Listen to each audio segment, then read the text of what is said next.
Hi everyone, we're back and we're on part 2 of our basic applique, and we left off with rough cutting onto our fusible web. I use steam machine, and now we need to press, and pressing is kind of important for a couple of reasons besides the obvious. This is the fusible web is just a webbing of glue. And we want to get a good press on it so that that glue doesn't build up on our needle, our sewing needle, machine sewing needle, when we stitch. And it's a permanent glue, so we really want it to stay down permanently to keep those edges from fraying. So the first thing you want to do is look at your iron. I'm going to use my little iron so it fits in the picture here, okay? And you'll notice that I've got 3 dots up there, 3 steam dots. So if you look at your iron and it has a lot of dots, and sometimes it has those little indents and things, it all looks pretty, kind of a design. Well, the problem with that is, especially those indents, is you're not going to have any heat directly against that. Or if you have big dots, you might not have your heat directly against that. So you want to be aware of that. So when I iron with this iron, I'm gonna be past where those dots are when I iron, so that I don't have little areas that do not have any good or direct heat on them. So let's go ahead and get your iron out, get your applique pressing sheet, and let's get started. Okay, so I got my applique pressing sheet. I moved my iron out of the way for a minute because it's kind of limited space and I didn't want to knock it over. But I keep my applique pressing sheet on a roll, paper towel roll, anything like that.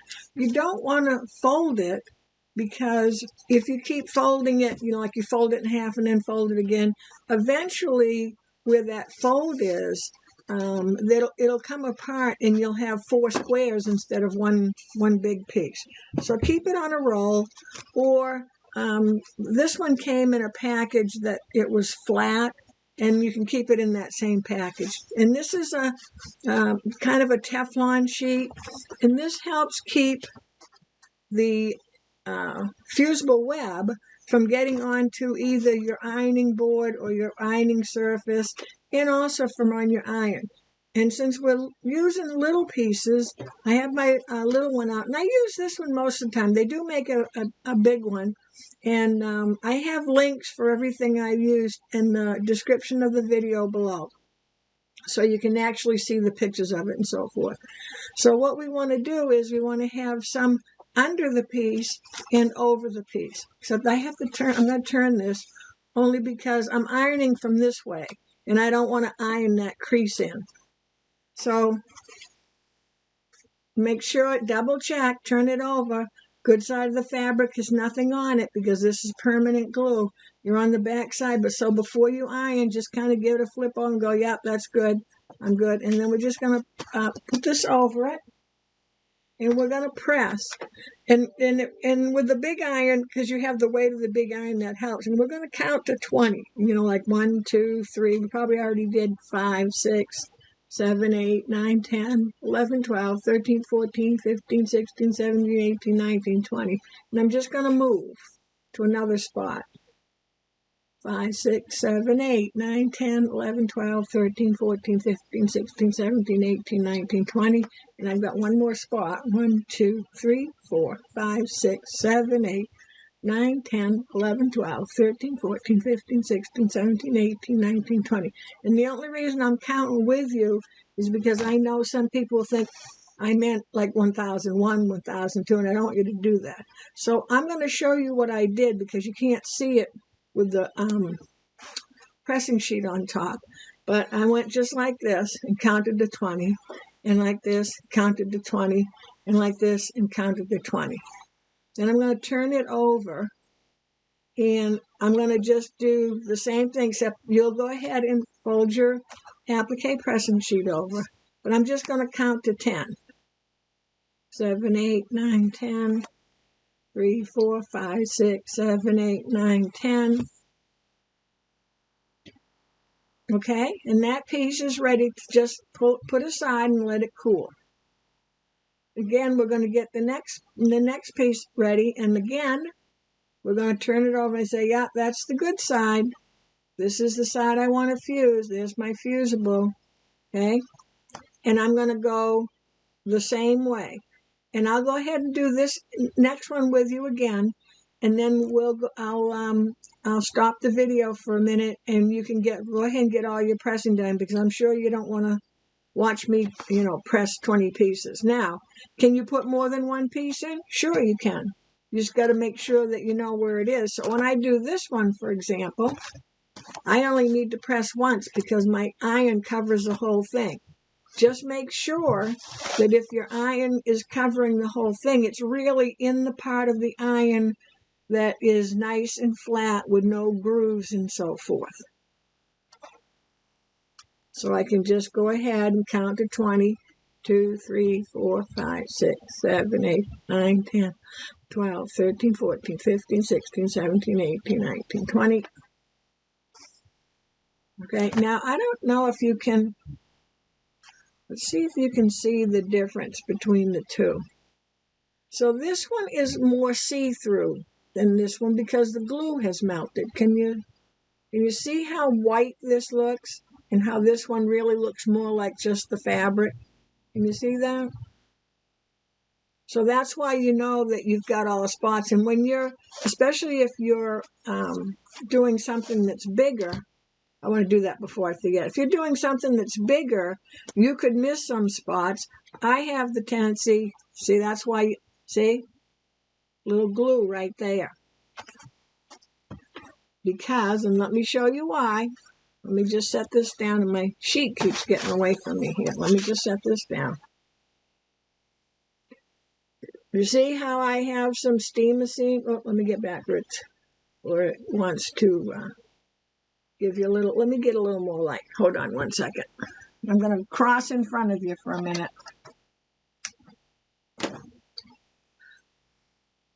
There we go. Can you see how I have steam-a-seam here? But I had no fabric covering it. So when I turned it over and pressed it real quick, thinking I was being smart, I now have this glue on my iron, so I need to go clean it off with my little, it came off. Because it was still warm, so it came off. But that's why you want to make sure you fold over your sheet. If you're doing a big applique and you don't have enough room to fold, at least put the applique pressing sheet between your fabric, whichever side, and your iron. If this was facing down onto my ironing board, that glue would have gone onto my ironing board. So that's why you're always better off to have some under and some over. You can buy the big sheet, you can have two smaller sheets. Most of the time, I would say you can get away with the one sheet and just folding it over, because you have a lot more room there than you think you do. So I was talking about the difference in the color. So you can see how white this one is and how this one is more see-through. So this is more opaque, this is more see-through. So I know I've got it done. My bad habit is, especially if it's something bigger, is not getting out around the edges. I'm so concerned with the middle. So I've learned that sometimes I need to go out around my edges before I finish, just to be on the safe side. On something this small, I don't need to, especially if I'm on the bigger iron. Okay, so let's do one more. Let's do one more the right way. And you can see I've got a little steam-a-seam, and I could trim that off. That would be fine, and I could have trimmed that off. But, this is going to happen because you're just not going to pay attention. You're busy with your applique, and you're excited to make your design, your pattern, whatever. 5, 6, 7, 8, 9, 10, 11, 12, 13, 14, 15, 16, 17, 18, 19, 20. And I can see through the applique pressing sheet. You probably can't, but I can see through it. So I know where about my iron is. Now, I'm getting close to that fold, so there's no reason I can't unfold and move over. I'm not on this part, so I'm okay to move that fold down so I'm not pressing anywhere near that fold. Okay, and then remember to turn it over and do the other side. And we're only counting to 10 this time. Now this count to 20 and this count to 10 only works with Steam Seam Light 2. I don't know other brands what their time limit is. I know that some brands, if you iron too long, the glue will just disappear. And so you just have to be careful with that. And now you can see how that's not as white. See the difference? So now I know that's ironed really well. That glue is really stuck down. So let's go ahead and get all of our pieces ironed and meet back again for the next part. Get your scissors ready. Okay, now we're going to go ahead and cut out our pieces, and we're going to cut right close to the line. Now, some people cut on the line, inside the line. I tend to cut just outside the line. I can always trim something a little smaller, or if I got a little area that I didn't cut perfectly, I can straighten it out. So I, as a rule, cut just outside the line. Maybe with the eggs, because I'm not going to be adding anything on. I could cut on the line, but as a rule, I try to cut just above the line. I know in the picture, it looks like I'm on the line, cutting the line off. Now you notice on the sides, you could, on the two sides, cut it just a little bigger if you're not sure your tracing was perfect, because that part is going across the egg. You know, it's a decoration part that's going on top of the egg. Then you could cut it a little bigger, and then when you stick it onto your egg, you could always trim a little bit of the decoration part, whether it's the zigzag or that big piece I just cut. You can easily cut it down or trim it down to the shape of the egg after you have finished putting the decoration part onto the egg, and then trim it there. So if you want to go 1/4 inch, 1/2 inch bigger on either side, you can do that as well.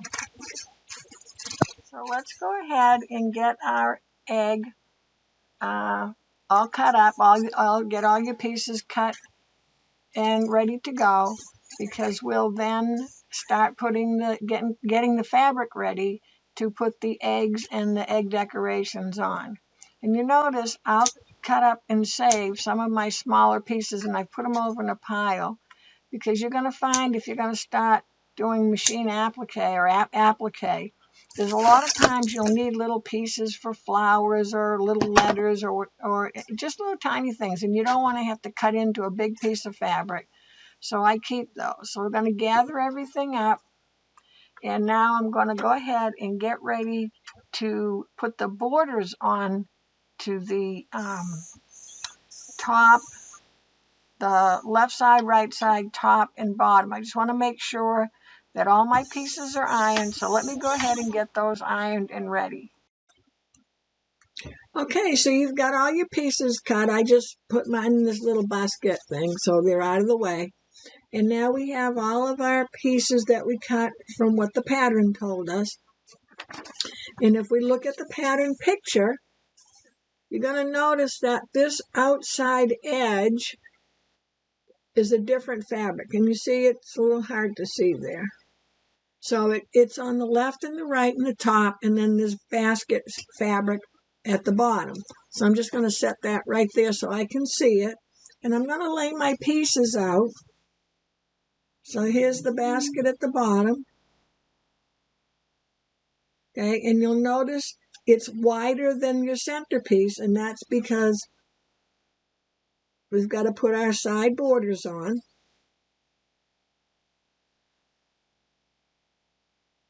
And our top border. And once we get the two sides sewn on, they'll be the right size for our top and our bottom. So we want to just double check our instructions.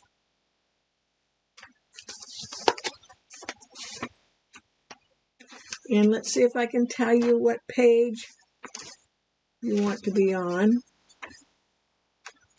So it doesn't have a page. It's on the same page as your instructions for cutting your pieces. And it says, sew the borders to the background, sides first, then top and bottom, and press. So that's what we're going to go ahead and do.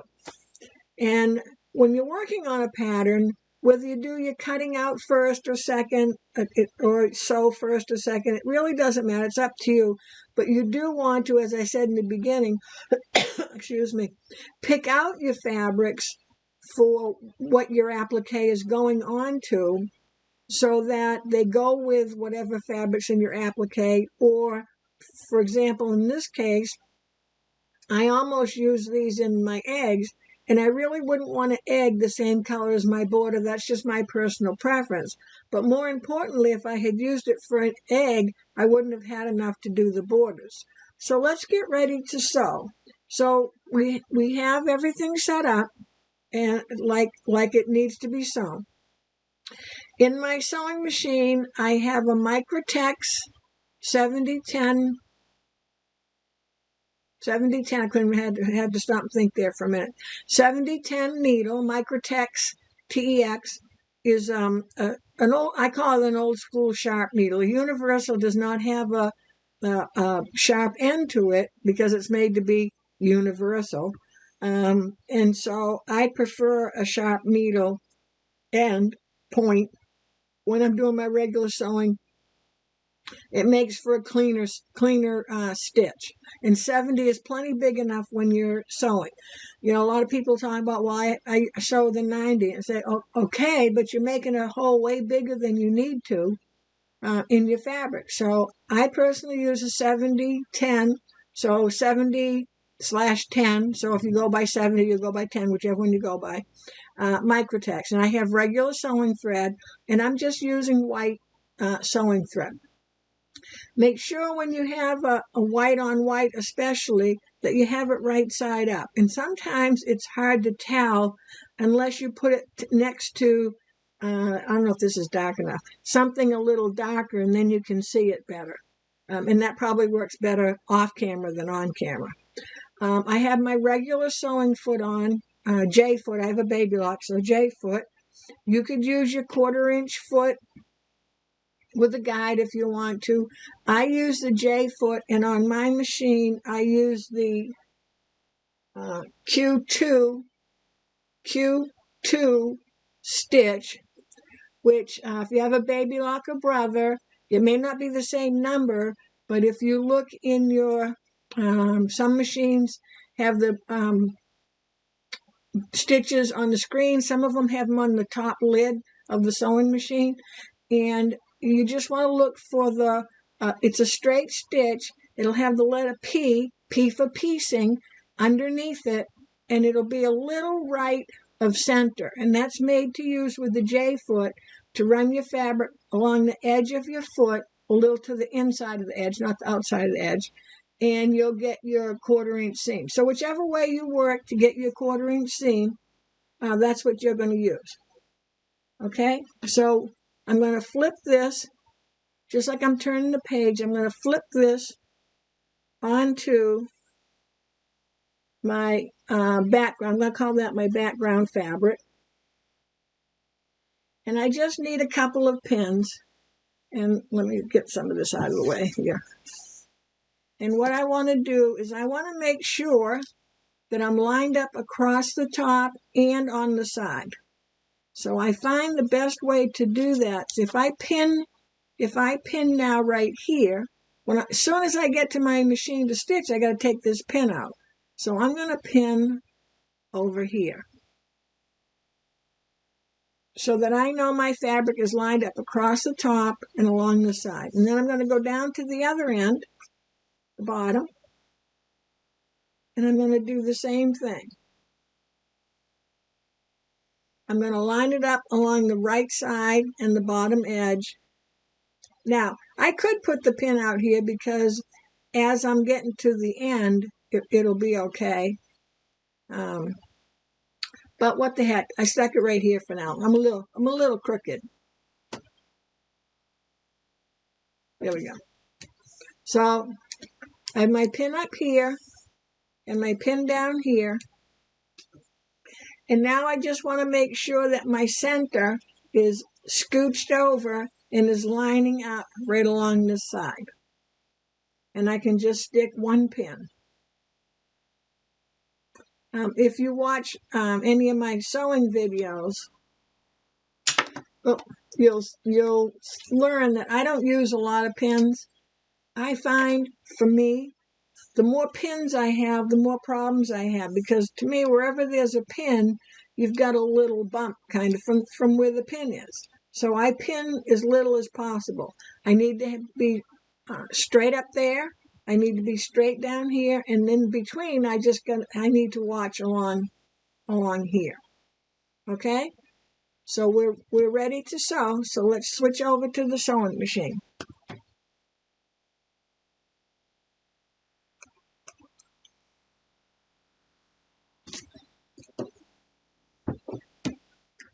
So when I start stitching, I want to make sure that I have fabric under my foot, but also that it's under my needle. So I'm going to get it lined up. Let's see if we can keep that staying in focus. I know my fabric is lined up across the top because that pin is there. And see how I can leave that pin there the whole time I'm sewing if I want to. I just want to make sure that my top strip isn't going out past my edge here. And I feel like I'm a little crooked there, so I'm just going to open this up and just make sure. Now it's just my eyeballs, I guess. Pardon my hand. So I'm all lined up and ready to go. I don't need to do a locking stitch here because we're going to be stitching across with another strip, which will lock that. Okay? So I'm just going to pay attention to along this edge. I'm going to take my time. I like to say fast sewing is not necessarily good sewing. So just go along at a moderate rate of speed.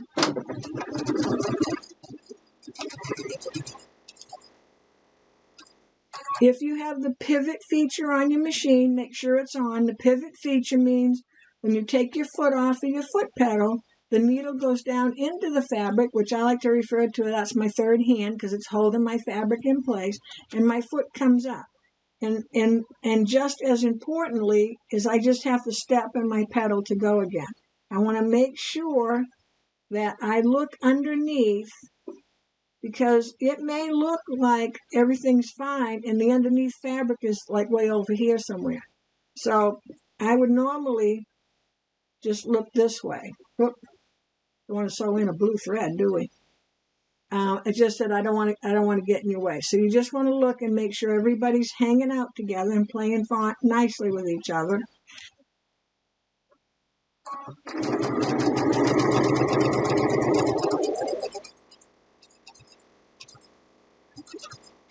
And of course, I'm not going to sew over my pin, but when I take my pin out, my hand is going to be here, holding the fabric down when I take let me do it so you can see, take my pin out. Because if I just yank my pin out, it could take my fabric and move it, and I don't really want it to do that. And again, let's double check and make sure everybody's lined up together.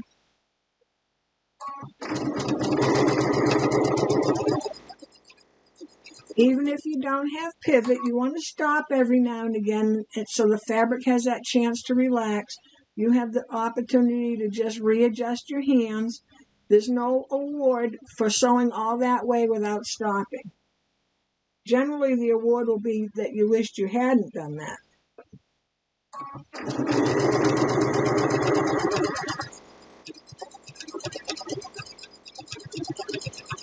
So when I get to the other end, if you had pinned over on this side instead of here, and you had to take your pin out, just make sure that these ends of the background and the stripe, the border or the strip on the side, are lined up together. Since I have this pin in, they've stayed pretty well, they've stayed in place. And you'll notice when I sew, my hand, even if I took this pin out, my left hand is going to follow this fabric until it's past the needle or at the edge of the needle, edge of the fabric. Because if I don't, that fabric can veer off, and I know that happens a lot. Okay, so let's go back to the work table.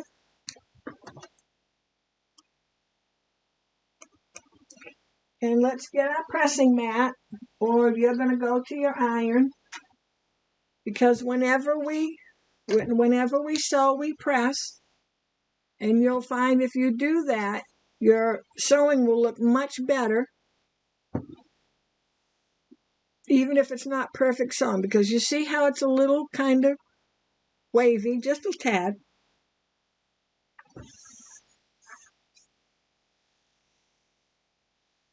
And now it's nice and flat. And I'm going to turn this way, and I'm going to, because this fabric is on top, when I push this fabric out, the seam will be under whatever fabric's on top. I don't want the seam, especially on the white, but I don't want the seam in where all my eggs are going to go, no matter what color it is. So I want to push out towards the seam with my iron. And I'm staying right on the seam.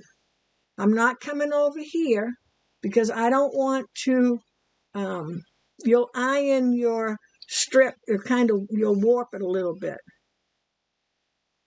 And I'm pushing out because I want to make sure that I don't get a crease right where my seam is.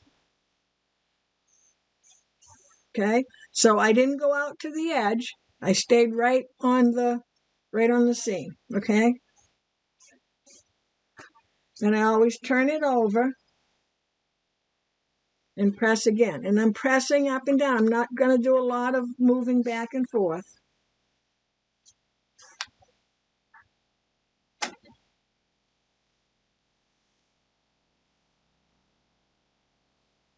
Okay, so we'll go back to the work table, and we're going to put the other side on.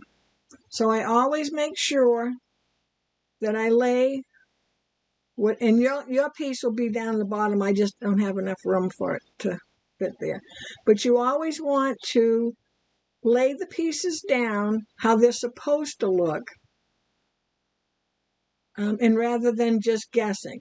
So I'm not going to flip this way because it's a big piece onto a little piece. So I'm going to flip. So normally I'm turning my book as I'm reading it. Well, in this case, I missed a page. I got to go back. So I'm going to flip back. And I'm going to do the exact same thing again. I have to get it where I can reach it. So I want to make sure, let me turn it this way. I want to make sure that I'm lined up along the top and along the side.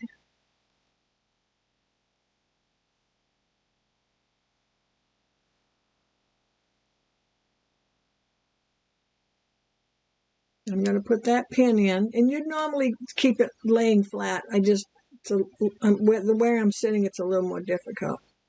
And then at the other end, I'm going to do the same thing. Now, if you have more fabric, too much fabric for the border, or too little, double check to make sure you cut all your pieces correctly. It's a perfect time to take care of that. And again, I'm going to make sure I'm lined up along the edge where the two pieces are on the left and along the bottom.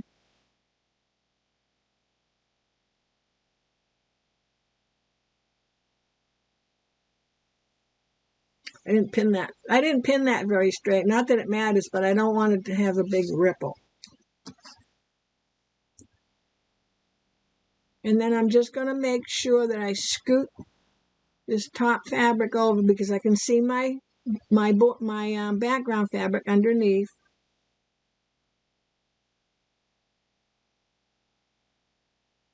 And put one more pin in. And of course, you'd be turning it around this way to get that done.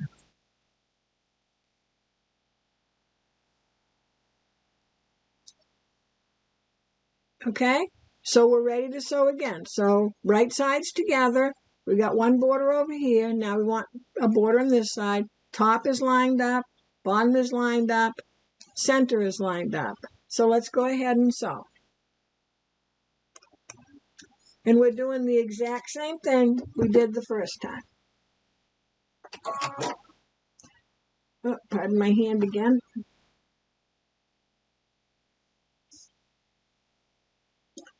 So I'm going to put in a couple stitches.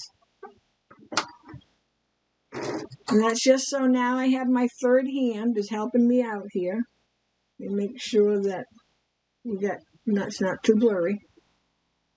I want to make sure that my edges are lined up together. It's a little hard with this striped fabric because, as in most striped fabrics, it's printed, and it isn't always printed straight, so it kind of throws my eyeball off.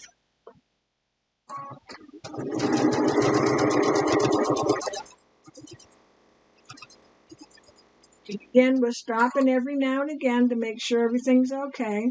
It's time to take that pin out, so we're going to hold our fabric down, take our pin out, and I've picked my fabric up again with my other hand, just outside of the camera, making sure it's lined up on that right side.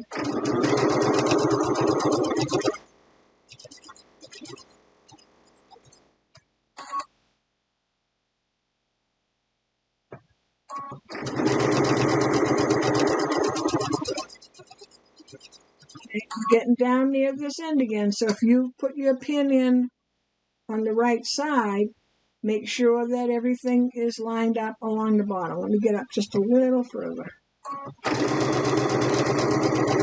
So make sure you're lined up along this bottom and along the right side.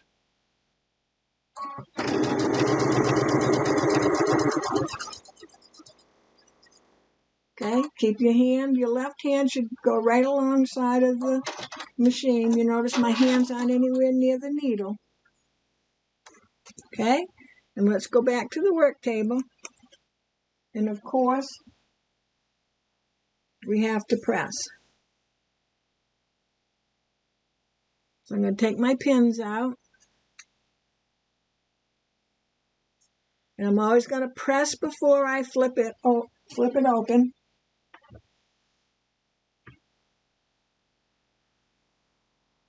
And sometimes you may see me going along, but I'm really a little bit above the stitching. So we're going to do the same thing again. I got to turn a little ways. So we want to make sure that the border fabric is on top. And we're just going to push it over. And you can use your, let's put my iron down here a second. You can use your hand and do a little finger press first if you want to. But what you want to do is we're just pressing at the seam.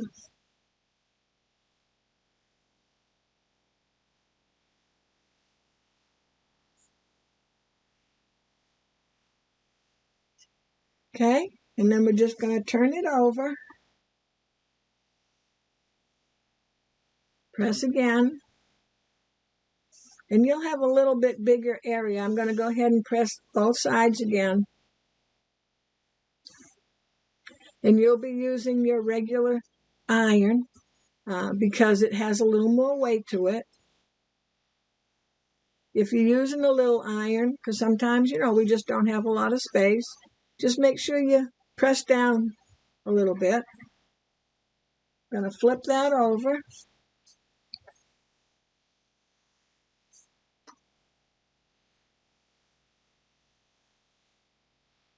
Okay.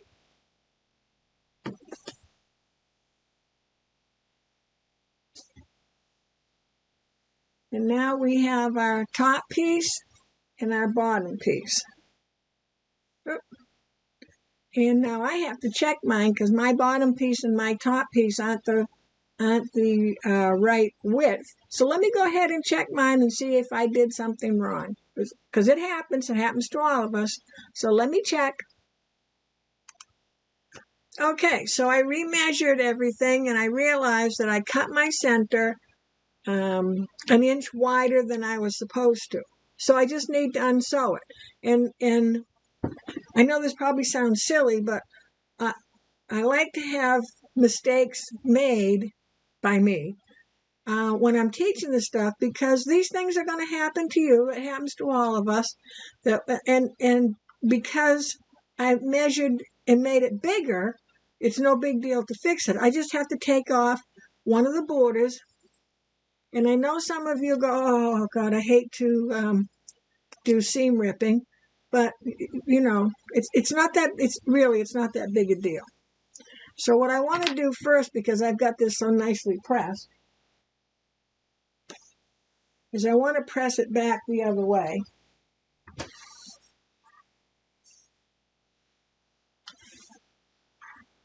Because I'm going to have to press that fold out of the fabric, out of the border, before I sew anyway.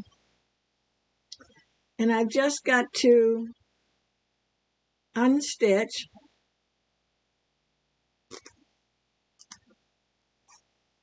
I'm trying to do this so you can... Let me move my pressing mat out of the way. I'm trying to do this so you can see.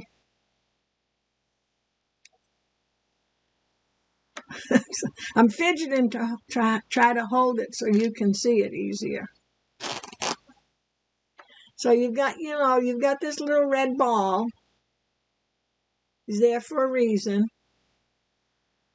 And I'm going to put, it works better for me when I put the pointy part on the left side and the ball on the right. It may be that it's supposed to be the other way around, I'm not sure, but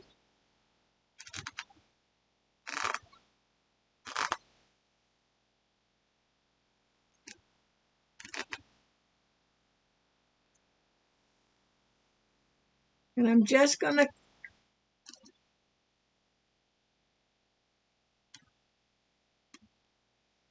I got a spot there.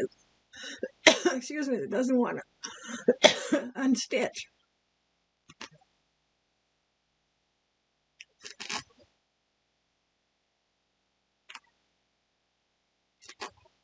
There we go. So we're done.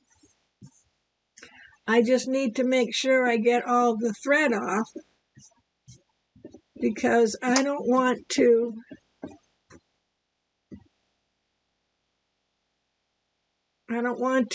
stitch all these little threads into my seam.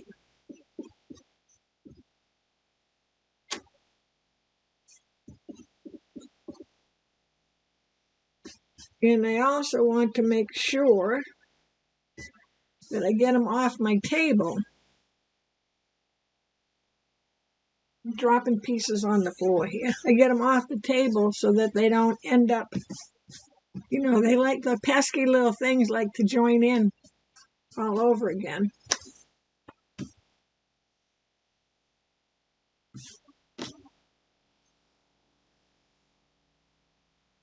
And I want to make sure, and I want to be careful along this edge, but I want to make sure I get all those little pieces of thread up.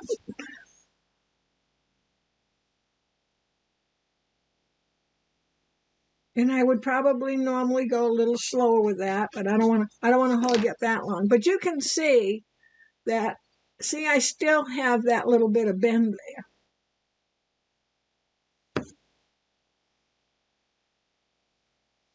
So I just want to make sure I have it flat, or pretty well flat again, before I go too far. Okay, so we're all cleaned up, and I have an inch too much, so I'm going to take an inch off. And I want to make sure I stay lined up nice and straight in both directions. Double check. And yes, I have an inch too much.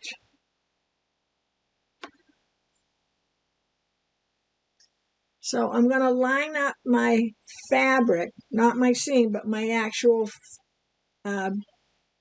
background fabric with a straight line, so I know it's nice and straight.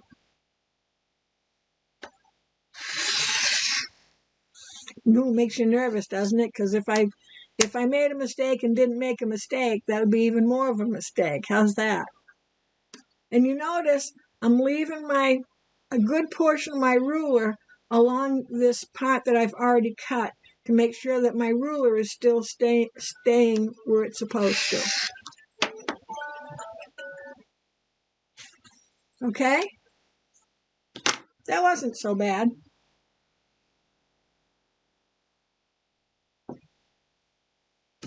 And now I'm going to go ahead and pin this back on. So again, still got a few wayward stitches there.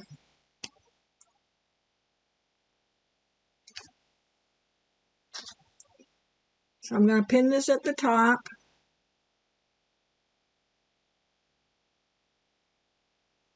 So I bet you're sitting there going, oh, it's better her mistake than mine. Isn't it nice to watch somebody else goof up? It's okay. We're all, we're just human beings.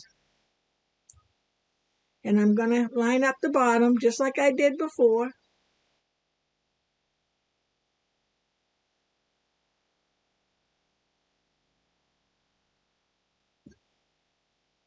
So I'm pinning the exact same way that I did when I put it on the first time.